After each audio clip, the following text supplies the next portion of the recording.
C'est un plaisir de vous retrouver. Bonsoir et bienvenue à tous dans ce journal dont voici le sommaire. Le projet de réalisation de la route du port autonome de Conakry jusqu'à Tombo vient d'être lancé. 2300 mètres linéaires en 2x2 voies avec d'autres infrastructures pour moderniser la ville de Conakry à suivre dans ce journal. Et puis la Guinée vient de franchir une nouvelle étape dans la digitalisation de son écosystème financier avec le lancement de la plateforme Trésor Pay, une application de paiement électronique avec pour objectif de lutter contre la fraude. Enfin, 2 ans après l'incendie du dépôt d'hydrocarbures de Kaloum, le président Mamadi Doumbouya rend hommage aux militaires et sapeurs-pompiers sénégalais ayant porté assistance lors de ce drame à Conakry. Le développement dans ce journal, c'est tout pour le sommaire. Encore une fois, bonsoir et bienvenue à tous dans ce journal que nous ouvrons par ce décret. Décret des 2025-264 PRG SGG portant prorogation de l'âge de la retraite de certains magistrats. Le président de la République, vu la Constitution, vu la loi organique L54 CNT 2013 du 17 mai 2013 portant statut des magistrats, vu la loi organique L55 CNT 2013 du 17 mai 2013 portant organisation et fonctionnement du Conseil supérieur de la magistrature, vu la loi L 2018-25 AN du 3 juillet 2018 portant organisation générale de l'administration publique, vu la loi L 2015-19 AN du 13 août 2015 portant organisation judiciaire de la République de Guinée, vu le décret des 2023-83 PRG CNRD SGG du 22 mars 2023 portant attribution et organisation du ministère de la Justice et des Droits de l'Homme, après avis du Conseil supérieur de la magistrature, décrète article 1er. En application des dispositions de l'article 76 de la loi organique L54 CNT du 17 mai 2013 portant statut des magistrats et par dérogation à la limite d'âge prévue par l'article 92 de la loi organique précipitée, une prorogation de 6 mois allant du 1er janvier au 30 juin 2026 est accordée aux magistrats qui devaient faire valoir leurs droits à la retraite à compter du 31 décembre 2025. Article 2, le garde des Sceaux, ministre de la Justice et des Droits de l'Homme, est chargé de l'application du présent décret. Article 3, le présent décret qui prend effet à compter de la date de sa signature sera enregistré et publié au journal officiel de la République. Conakry le 22 décembre 2025, signé le président Mamadi Doumbouya. La Guinée entre dans une nouvelle ère de gouvernance minière avec le lancement officiel de Damanda, une plateforme digitale innovante qui révolutionne la gestion des titres et permis du cadastre minier, un tournant historique placé sous le sceau de la transparence, de l'équité, de la souveraineté nationale. Damanda s'impose surtout comme un outil stratégique au service d'un secteur minier moderne, responsable et créateur de valeur pour la Guinée. Fatoumata Koroma. Sous un ciel ouvert et dans une atmosphère solennelle, la Guinée a officiellement lancé Damanda, sa nouvelle plateforme digitale dédiée à la gestion des titres et permis du cadastre minier. Désormais, les opérations liées aux demandes, au suivi et à la gestion des titres miniers seront traitées de manière transparente, équitable et sécurisée, mettant fin aux lourdeurs, aux zones d'ombre et aux lenteurs administratives qui freinaient jusque-là le plein potentiel du secteur. Ce lancement s'inscrit pleinement dans la vision du chef de l'État, son Excellence Mamadi Doumbouya, porté par le programme Simandou 2040, un modèle de développement socio-économique, durable et responsable, visant à faire du secteur minier un levier stratégique de valeur ajoutée, d'emploi et de retombées économiques au bénéfice du peuple souverain de Guinée. Cet outil numérique Damanda est le résultat d'un vaste processus d'assainissement, de sécurisation et de digitalisation du cadastre minier, un chantier structurant qui marque un tournant historique dans la gouvernance des ressources naturelles. La série de prises de parole a débuté avec le président du comité stratégique de suivi du projet Simandou, ministre directeur de cabinet de la présidence Guy Badiakité, qui inscrit Damanda dans une dynamique de souveraineté numérique et économique. La plateforme digitale Damanda s'impose comme une réponse concrète et ambitieuse aux défis de la gouvernance minière, tant en Guinée, mais également sur le plan international. Rompre définitivement avec les pratiques opaques, des lenteurs administratives, des risques de corruption qui ont longtemps fragilisé notre secteur minier.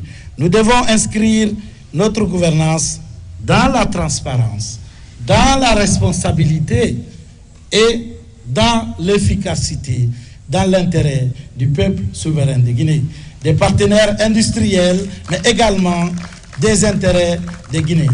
En garantissant que chaque décision, chaque attribution de titres miniers ou permis miniers, chaque opération soit tracée, vérifiable et accessible. Nous faisons de la gouvernance minière un espace de confiance et de légitimité. Damanda est un instrument stratégique de gouvernance minière. La plateforme Damanda se distingue par ses fonctionnalités robustes et concrètes, conçues pour transformer en profondeur la gestion du secteur minier, parmi lesquels le dépôt et le suivi digitalisé des demandes de titres miniers et de permis miniers, exploration, exploitation, autorisation, garantissant la rapidité et la traçabilité. La réforme engagée à travers Damanda est un choix stratégique du chef de l'État. Elle démontre que la Guinée choisit la voie de la transparence, de la modernité et de la souveraineté minière. Utiliser le sous-sol, nos ressources naturelles comme levier stratégique de développement des secteurs clés de notre économie. Avec Damanda, la Guinée développe un outil digital stratégique qui accompagne la mise en œuvre des projets miniers dans notre pays, y compris le projet Simandou, le projet de Nimba Mining Company, NMC.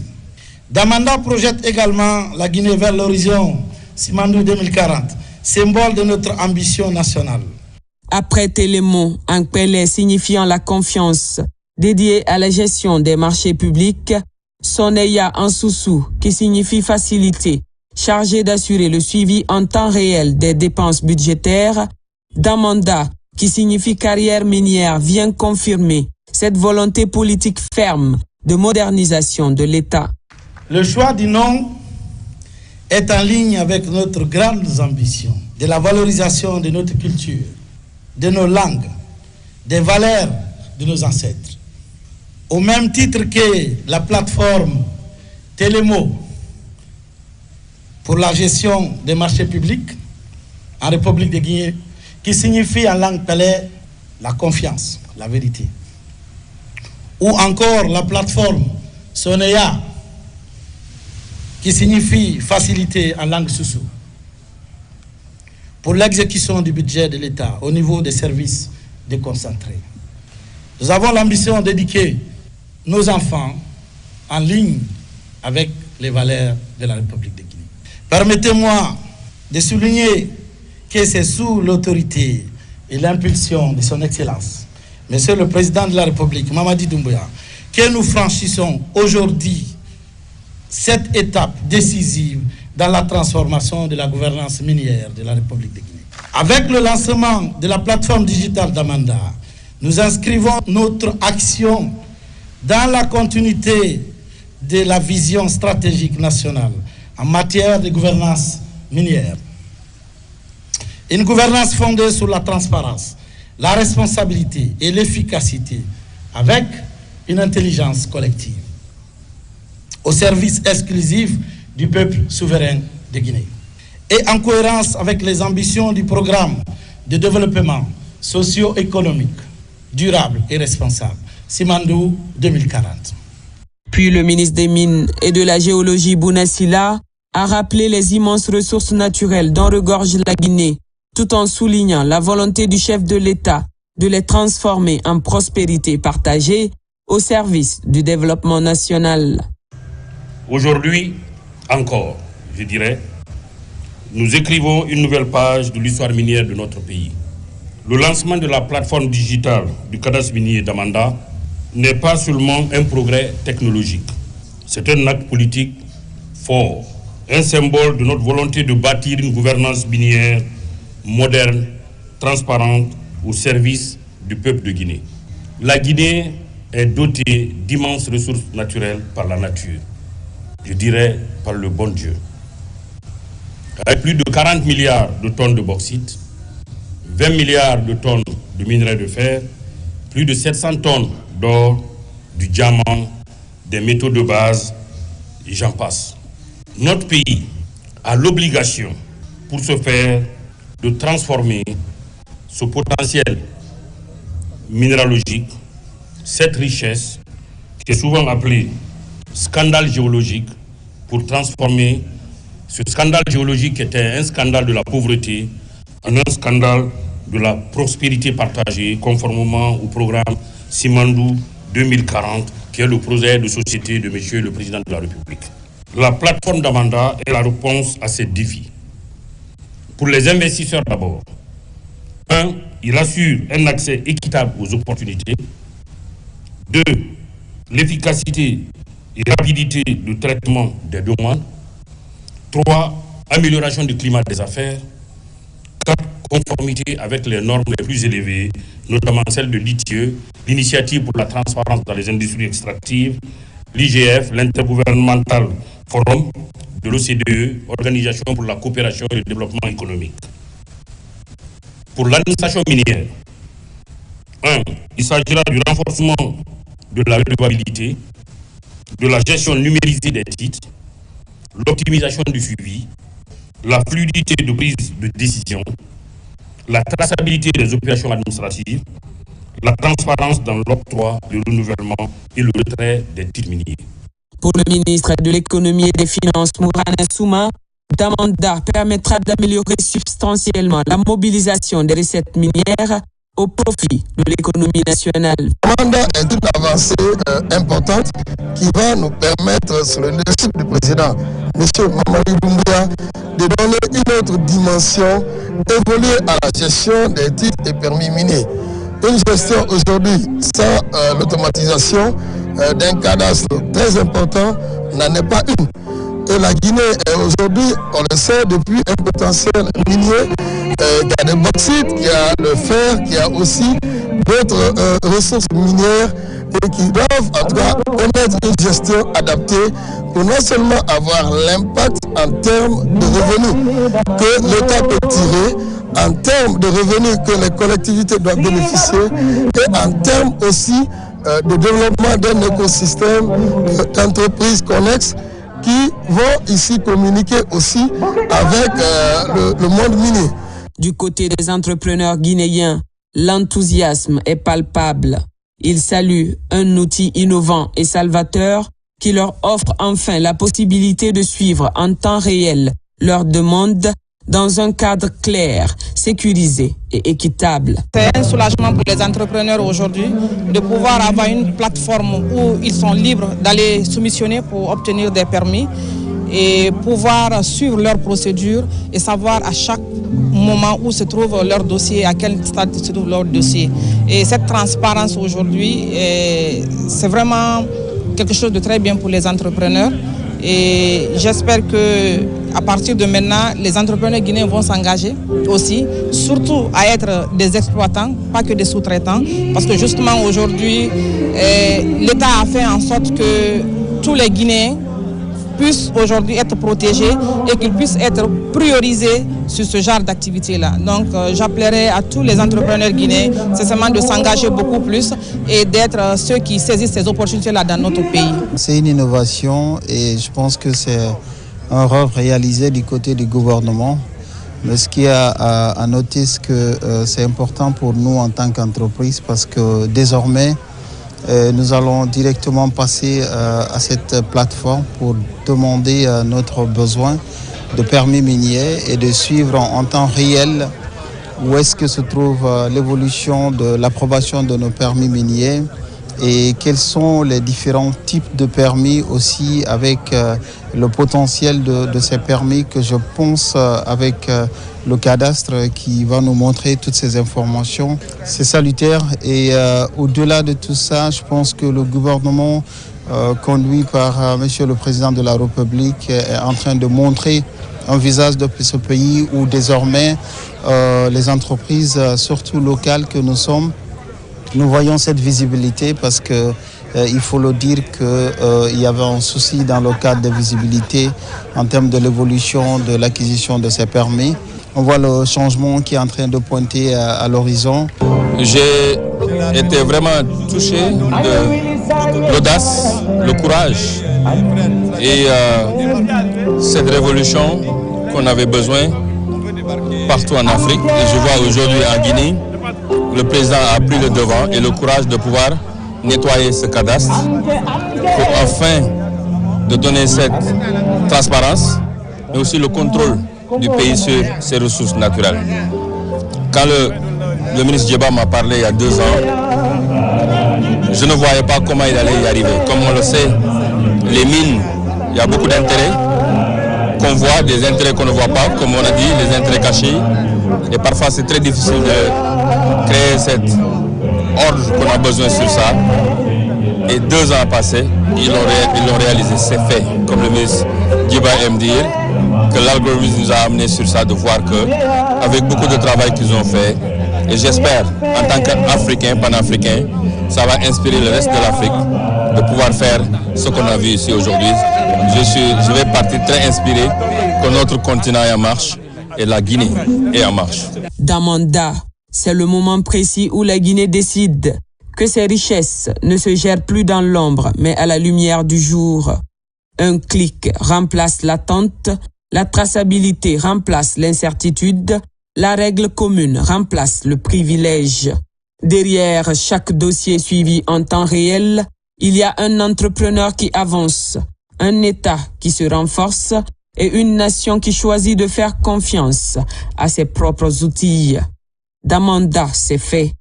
Et désormais, la Guinée avance, sûre de ses ressources, sûre de ses règles, sûre de son avenir.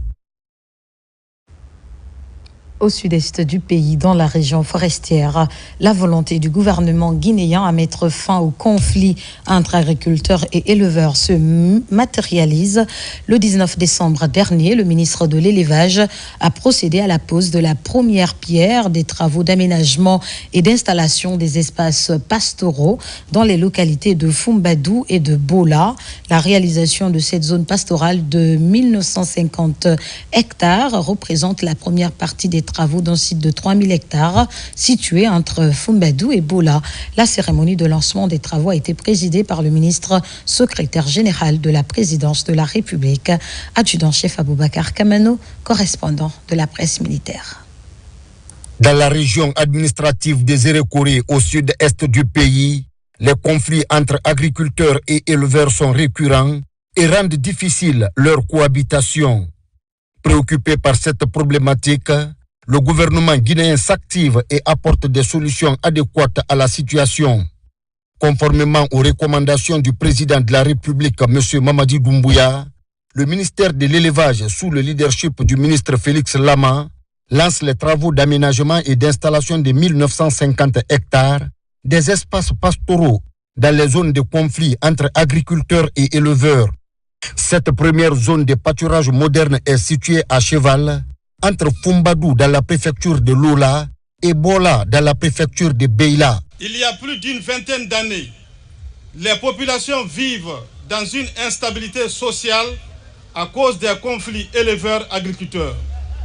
Une cohabitation malheureuse qui a obstrué le climat social de nos collectivités. L'occasion mais heureuse, sous l'initiative du président de la République, son Excellence Mamadi Doumbouya, à travers le ministère de l'Élevage, que des années de souffrance et d'instabilité seront un mauvais souvenir. Aujourd'hui, j'ose vous dire oui, que nous, en tant que représentants des collectivités, avons manque de mots pour remercier et féliciter le chef de l'État pour la construction de cette infrastructure. Le projet qui sera lancé aujourd'hui couvre dans sa première phase 1950 hectares, qui se trouve à cheval entre la sous-préfecture de Fombado et la sous-préfecture de Bola. Il comprend notamment des pâturages améliorés et balisés, des points d'eau pastoraux modernes, des parcours transmiance clairement délimités, des aires de repos et de regroupement du bétail, des infrastructures sanitaires modernes pour le bétail et des mesures de protection environnementale. Nous tenons à réitérer nos sincères remerciements à son Excellence le Président de la République ainsi qu'au ministre de l'Élevage pour la confiance accordée à MC Group. Présidé par le ministre secrétaire général de la présidence de la République, le général Amara Kamara, la cérémonie de la pose de la première pierre de ce vaste chantier a été une aubaine mise à profit par les autorités et les responsables des deux entités d'exprimer leur joie en ce qui concerne non seulement la réalisation de cette infrastructure pastorale, mais aussi pour l'ensemble des efforts consentis par le chef de l'État, son Excellence Mamadi Doumbouya, dans l'accomplissement de sa noble et exaltante mission. La zone de pâturage, dont la première pierre est posée aujourd'hui ici, à Fombadou, dans la préfecture de Lola, sur une superficie de 1950 hectares, constitue bien plus qu'un simple projet d'infrastructure pastorale. Elle est un symbole fort d'espoir, de progrès et de réconciliation. Au-delà de son impact économique, cette zone de pâturage représente un véritable levier de paix sociale. Elle contribuera à réduire significativement les conflits récurrents entre agriculteurs et éleveurs, à renforcer la cohabitation pacifique et à promouvoir la cohésion communautaire dans nos localités rurales. Cet événement marque une étape importante dans notre engagement collectif en faveur du développement durable, de l'élevage, de la préservation de nos ressources naturelles et du renforcement de la cohésion sociale dans la région administrative de Zérékori. L'élevage constitue un pilier essentiel de l'économie locale et nationale. Il contribue à la sécurité alimentaire, à la création d'emplois et à l'amélioration des revenus des ménages. Cependant, nous sommes tous conscients des défis auxquels ce secteur est confronté, notamment la pression foncière, la dégradation des pâturages et les conflits récurrents entre agriculteurs et éleveurs. Soucieux de la cohésion sociale et du vivre ensemble, le président de la République, M. Mamadi Doumbouya, à travers le gouvernement guinéen, ne lésine pas sur les moyens pour garantir et préserver la paix et la quiétude sociale, gage d'un développement durable et d'un lendemain meilleur. Je vous remercie pour votre disponibilité et surtout pour votre engagement constant en faveur de la paix et de la cohésion sociale ainsi que du vivre ensemble. Nous saluons tout particulièrement les populations des villages de Kabayandou, de Vagbanata, de Saoulo, de Collier-Oumont et de Diakorodou Tininka, qui ont fait preuve d'un sens élevé de responsabilité citoyenne et de patriotisme en mettant à la disposition de l'État un vaste domaine de 3000 hectares nécessaires à l'aménagement des espaces pastoraux. Votre adhésion volontaire, votre compréhension et votre esprit de dialogue constituent un socle indispensable à la réussite des actions engagées et un exemple éloquent de contribution communautaire au développement durable et à la paix sociale. Nous voudrions également adresser nos sincères remerciements, un remerciement respectueux et notre profonde gratitude à son Excellence, Monsieur le Président de la République, chef de l'État, Monsieur Mamadi Doumbouya, dont la vision éclairée, le leadership affirmé et l'engagement constant en faveur de la paix sociale, de la souveraineté alimentaire et du développement rural inclusif rendent possible ces réformes structurantes au bénéfice des populations guinéennes. Le chef de l'État nous charge de vous dire aujourd'hui, à nos pères, à nos mères, que leur cri de cœur a été entendu. Il y a quelque temps, les populations souffraient ici. Et ça ne date pas du 5 septembre, c'est bien avant. Des années bien avant. Des cultures ont été dévastées. Des bétails ont été perdus. Il y a eu des pertes en vies humaines. Mais ce message, quand ça a été porté au président Mamadi Doumbouya, il a entendu. Il a entendu et a décidé, à cette date mémorable, d'apporter une réponse pratique. C'est ça l'homme du 5 septembre. Être au plus près de ces populations, écouter leurs préoccupations et apporter des solutions. C'est ce qui nous rassemble ici. On est là pour marquer la pose de la première pierre de 1950 hectares, qui est une étape extensible à 3000 hectares très bientôt. C'est vous dire, population de cette localité, que vous n'êtes pas en marge ou en retrait ou oublié de la République. Le chef de l'État se préoccupe également des problèmes de nos populations à la base. Dieu nous a donné une terre généreuse. C'est à ce titre que nous pouvons cultiver ici. Nous avons des populations très braves. Puisque cette même terre, elle est généreuse, c'est ce qui fait que les animaux se retrouvent.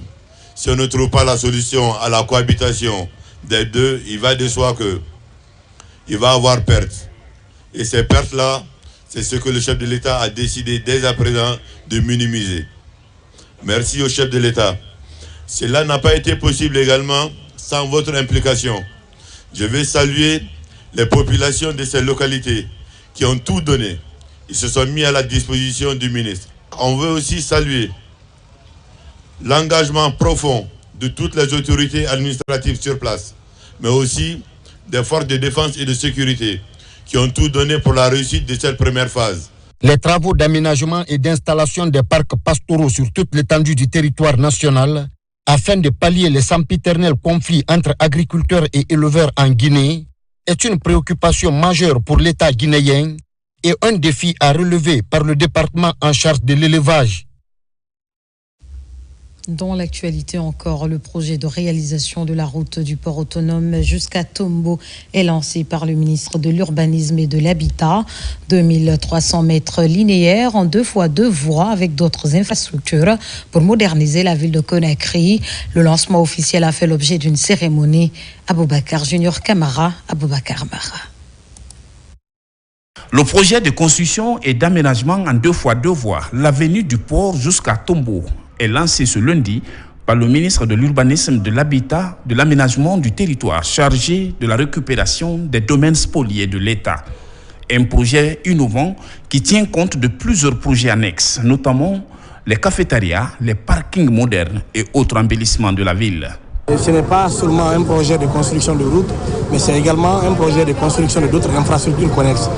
Et vous aurez plus de 1000 mètres carrés d'aires de jeu pour les enfants, plus de 5000 mètres carrés des zones aménagées pour les PME qui sont dans la restauration, et plus de 3800 mètres carrés aménagés pour les parkings, pour qui connaît un peu les questions de stationnement dans le centre administratif de Kaloum. Pour le ministre des Finances, ce projet est fruit de la crédibilité de notre pays face aux bailleurs avec l'amélioration du climat des affaires. Ça dénote de l'aspect de rentabilité sur lequel nous devons nous orienter dans le cadre de la mobilisation de ces financements à travers un partenaire financier qui a bien voulu donner à notre pays, au regard de la crédibilité, au regard de sa notation, au regard du leadership de M. le Président, M. Mamadi Doumbouya. Le groupe Guicopress BTP réalise les travaux avec une rigueur absolue sur les caractéristiques et le délai contractuel. Je prends ici, devant vous, devant le gouvernement et devant les citoyens, un engagement clair et solennel. Les travaux seront exécutés avec diligence, rigueur technique, respect strict des normes de qualité, de sécurité et des délais contractuels, afin de livrer à la Guinée une autoroute urbaine moderne, durable et sécurisée. Nos équipements sont mobilisés, nos moyens techniques sont déployés et une coordination étroite sera rassurée avec les services de l'État pour garantir la bonne exécution du chantier. Ce projet est un programme pilote de réalisation de plusieurs infrastructures de développement dans le programme Simandou 2040. Je vous le disais au sommaire, la Guinée vient de franchir une nouvelle étape dans la digitalisation de son écosystème financier. Le ministère de l'Économie et des Finances, à travers la Direction générale du Trésor et de la comptabilité publique, a dans la matinée de ce lundi procédé au lancement de la plateforme Trésor Pay, une application de paiement électronique avec pour objectif de lutter contre la fraude, de renforcer la transparence et de garantir une gestion saine des finances publiques. C'est un reportage de Mamadi Gassama. C'est l'aboutissement de 3 années de dur labeur. Trésor Pay, une nouvelle plateforme de paiement centralisée, sécurisée et numérisée, conçue pour moderniser l'administration publique et améliorer la traçabilité des recettes de l'État.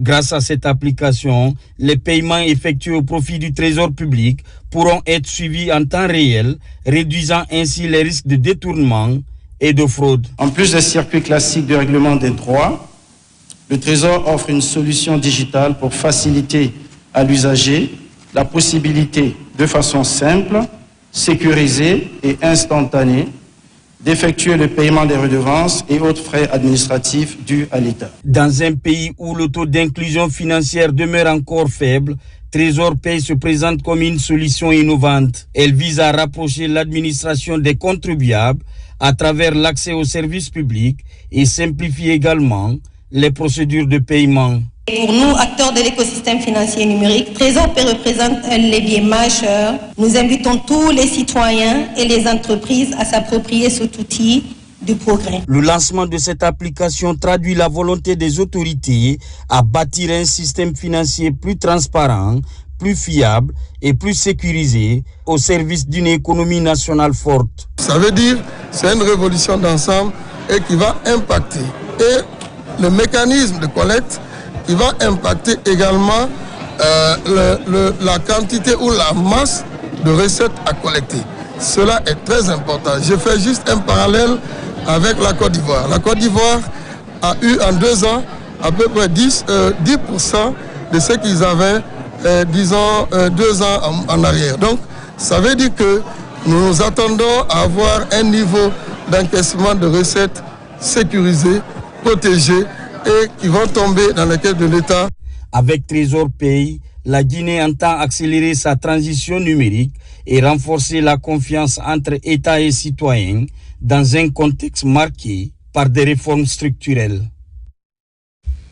Troisième grand titre de cette édition, 2 ans après l'incendie du dépôt d'hydrocarbures de Kaloum. La solidarité sénégalaise reste gravée dans les mémoires. Le président Mamadi Doumbouya a rendu un hommage solennel aux militaires et sapeurs-pompiers sénégalais ayant porté assistance lors de ce drame. Cette cérémonie marquée par la reconnaissance et la fraternité entre nos 2 nations est conduite par l'ambassadeur de Guinée au Sénégal, Makamedozo. L'ambassadeur de la République de Guinée au Sénégal, Mandjou Djoubaté, est porteur d'une mission officielle. Le diplomate guinéen a été reçu dans un cadre solennel par le général des armées sénégalaises Mbaye Cissé à l'état-major général des armées. Cette rencontre a donné lieu à une cérémonie de décoration organisée à l'initiative du président de la République de Guinée, Mamadi Doumbouya. À cette occasion, une vingtaine de militaires des forces armées sénégalaises et de la Brigade nationale des sapeurs-pompiers ont été honorés. Ces hommes en uniforme avaient été dépêchés en urgence à Conakry dans la nuit du 17 au 18 décembre 2023 à la suite de l'incendie du dépôt d'hydrocarbures de Koronti dans la commune de Kaloum. J'ai pu coordonner dans la journée l'engagement rapide d'une équipe composée de médecins militaires, de la direction du service de santé, mais surtout aussi de la Brigade nationale des sapeurs-pompiers. Donc nous avons pu être la première nation africaine, j'allais même dire la première nation du monde, à nous poser, à atterrir à Conakry. Cette intervention se situe dans la longue tradition de solidarité que nous avons avec nos voisins, la Guinée étant un pays frère, et nous estimions que c'était notre devoir d'être à leur côté devant une situation, devant cette détresse humaine. Cet hommage traduit la profonde gratitude du peuple guinéen et illustre la solidarité des liens de coopération, d'amitié et de fraternité entre la Guinée et le Sénégal. La cérémonie donc de ce matin nous honore, nous sommes très contents et très fiers. Et cela vient encore une fois renforcer les excellentes relations de solidarité entre le peuple sénégalais et le peuple de Guinée. À travers cette cérémonie, la Guinée et le Sénégal réaffirment leur volonté commune de renforcer davantage leurs relations bilatérales fondées sur la solidarité, la fraternité et l'entraide entre peuples frères. Affaire Adama Condé, le Guinéen tué en Belgique. Une délégation du ministère des Affaires étrangères était cet après-midi dans la famille mortuaire. Elle était conduite par le secrétaire général des AE sur instruction du ministre, Dr Maurice Anda Kouyaté. Elle a présenté les condoléances du chef de l'État et du gouvernement avant de rassurer que ce dossier sera suivi de près. Guinéen Sané. La famille de Adama Condé toujours sous le choc. Depuis le décès du jeune Guinéen en Belgique, des suites d'une bavure policière, le ministre des Affaires étrangères a établi les premiers contacts. Dr Maurice Anda Kouyaté a dépêché cette mission pour être aux côtés de la famille du défunt et de lui apporter soutien et réconfort. Son Excellence Dr Maurice Anda Michard de transmettre à la famille que le gouvernement est à côté de la famille et rassure la famille que toutes les dispositions sont déjà prises pour que lumière soit faite. Il y a eu un communiqué officiel qu'il a prononcé où on attend des actions de la part des autorités belges. Et des instructions formelles ont été données dans ce sens à l'ambassade de la République de Guinée à Bruxelles pour que des démarches nécessaires soient faites auprès des autorités belges et qu'on soit informé à tout moment. Un message de compassion précédé il y a 2 jours par une déclaration du chef de la diplomatie guinéenne. Dr Kouyaté a annoncé toute la détermination du gouvernement guinéen à suivre ce dossier de près. La famille est rassurée et sent la présence effective des autorités à ses côtés. Dieu merci. Nos autorités ont pris la bonne mesure pour les dispositions idoines. Et franchement, nous étions très attristés. Mais depuis le premier contact que nous avons eu avec vous, le vendredi aux affaires étrangères, et la suite même comme ça qu'on n'attendait pas, et nous sommes soulagés. Quand une douleur est partagée, elle se ressent moins. Âgé de 34 ans, notre compatriote Adama Condé a reçu 3 balles lors d'une interpellation de la police à Namur. Une situation aussitôt condamnée par le ministre des Affaires étrangères. Et pour finir, à Sandiana, dans Kouroussa, la mosquée Mamadi Doumbouya ouvre ses portes pour répondre aux attentes de la communauté musulmane. Son inauguration a mobilisé des membres du gouvernement pour porter la voix du chef de l'État. Le premier sermon a évoqué les avantages de la cohabitation pacifique et le vivre ensemble. Diamant Kabar, compte rendu. Un jour, pas comme les autres à Sandiana, une commune rurale de Kouroussa. Baptisée Mosquée Mamadi Doumbouya, cette maison de Dieu ouvre ses portes pour le bien de la communauté musulmane. Avec cette infrastructure imposante, au cœur de la sous-préfecture de Sandiana, tous les paramètres sont pris en compte. Capacité d'accueil, plus de 1000 places pour assurer les grandes retrouvailles religieuses. C'est une œuvre d'un fils du terroir qui milite pour le progrès de l'islam. Cette rénovation a été porté par un digne fils du village, en la personne de Dialabassori Kamara, qui a été soutenu de bout en bout par le président de la République, Mamadi Doumbouya. Donc ça, la réalisation de ce travail n'est pas à la portée de tout le monde. Donc il faut des esprits comme ceux de Mamadi Doumbouya Alors, pour honorer les populations musulmanes de Sandiana en particulier et des musulmans de Guinée en général. J'ai trouvé que le bâtiment était en villa, fait la fondation remontée, j'ai fait la dalle pour que les femmes soient en haut et puis en bas, les hommes restent là.